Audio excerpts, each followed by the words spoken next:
The United States' withdrawal of its troops from Afghanistan signals the end of America's longest conflict. President Joe Biden promising Americans that all its forces would have left Afghanistan by September of this year on what would be the 20th anniversary of the terrorist attacks. The conflict has had a devastating impact on children, with a majority of them left orphaned. Child labor and trafficking is rife, and people live under constant fear of suicide bombings and an uncertain future. Now, South African humanitarian organization Africa Muslims Agency has responded to the needs of Afghan children. In fact, agency director Imraan Choonara joins us now live from the Afghan capital, Kabul. Imraan, it's great to have you with us on the show this morning. And I think as a start, give us a sense of what you are hearing, what you are seeing, given that Africa Muslims Agency has had a presence in Afghanistan for at least three years or so.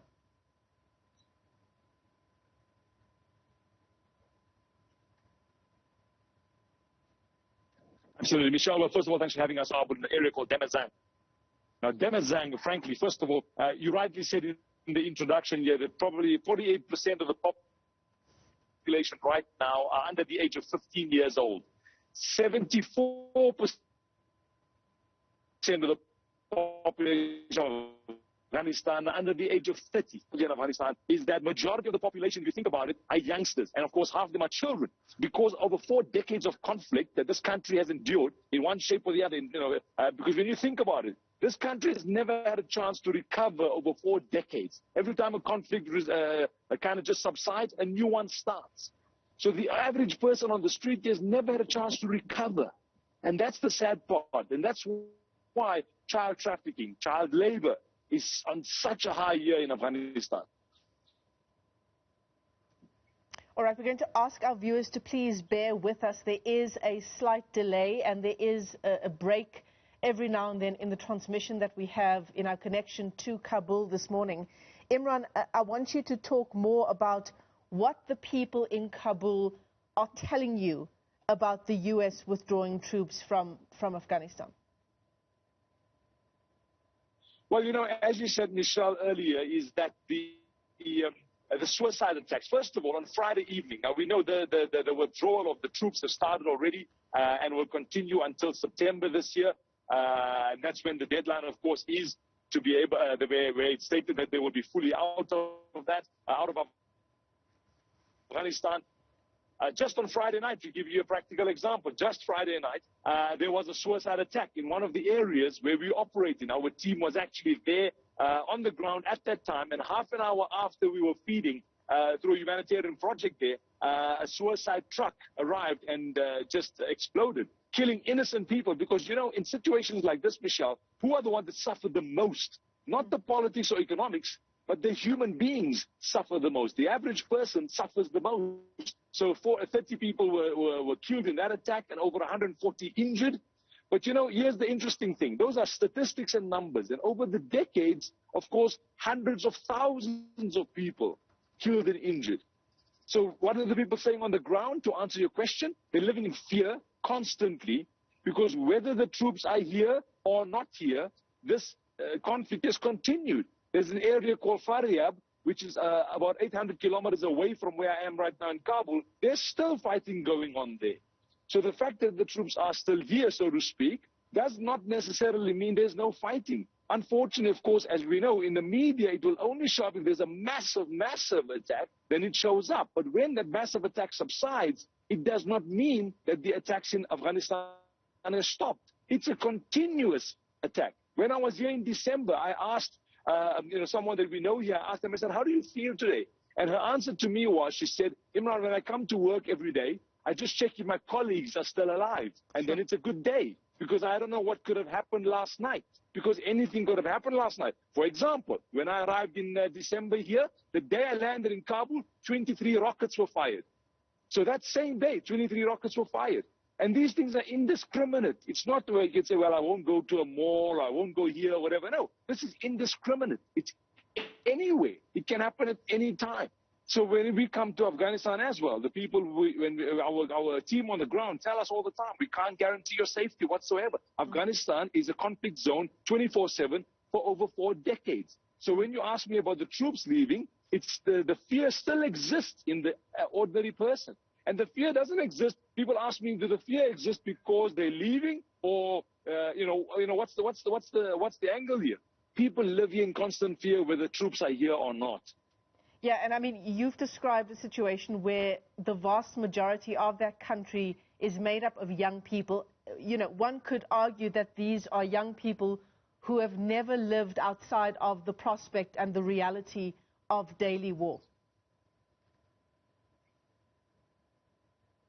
Absolutely. I'm here with, let me give you an example. I visited a family yesterday, and this family here, a brother and a sister, both of them are paralyzed now. Okay, that's maybe a normal occurrence in most parts around the world. People are paralyzed, of course,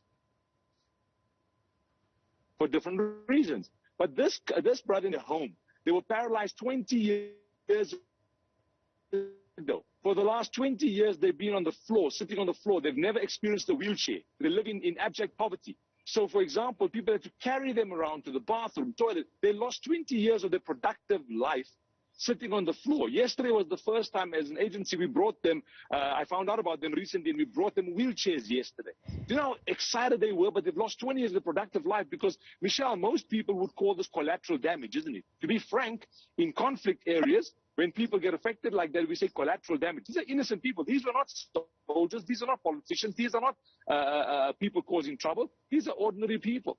The average person, innocent people. And of course, what happens is collateral damage. Now, tell me something. In this day and age we live, a human being should never be referred to as collateral damage. People have asked me already, what's the political impact of the withdrawal? What's going to be the economic impact of the withdrawal?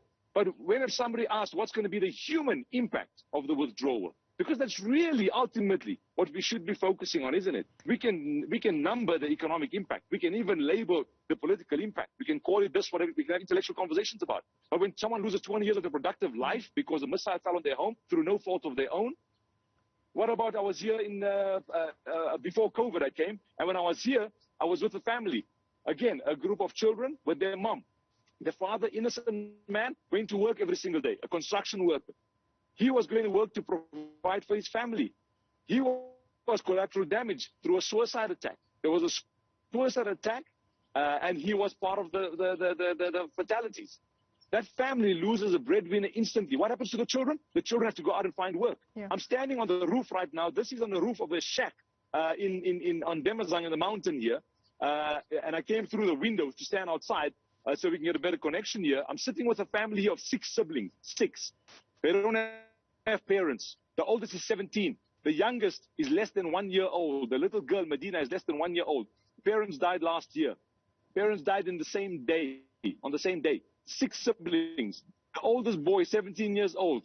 He used to go to work every single day. When I met them in December when I was here 5 months ago, he used to go to work every single day to earn less than $1 a day. $1, about 15 rand a day, roughly, to feed him and his other siblings. 6 of them. Now you tell me what happens. So he means the rest of his life is going to be working for a meager income to feed his family. His younger brothers were also starting to work. Thankfully, through the agency, because that's what we do, we found sponsors in South Africa for orphans. There's so many orphans here, which means now they do not have to go to work every single day. Now they can go to school every single day, which they should be going to. As you and I know, Michelle, in South Africa, we have massive poverty in South Africa too. How are we ever going to break the poverty cycle? We have to educate people. We have to get them into school. So with these kids, if they don't go to school, because all you got to do is you got to educate 1 or 2 or 3 of these siblings, and they can break the poverty cycle in their family forever. Michelle, let me share 1 or 2 other situations here on the ground. Talk about the withdrawal of troops. Talk about the human impact. The child trafficking here in Afghanistan is one of the highest around the world. I climbed the mountain the last time I was here. I met a woman with her 4 children. I asked her, when last did you eat? She said, 3 days ago. I asked her, how often do you get food up here? She said, well, once because it takes 4 or 5 hours to climb up the mountain. Why do they live on mountains? Because it's much cheaper to live on the mountain than it is to live closer to the city. She said, well, there's a gentleman that comes up every few days and brings food up to the top of the mountain for her. I try to assume that the gentleman is bringing it out of the goodness of his heart. After doing some investigation, you find out, no, that wasn't the case.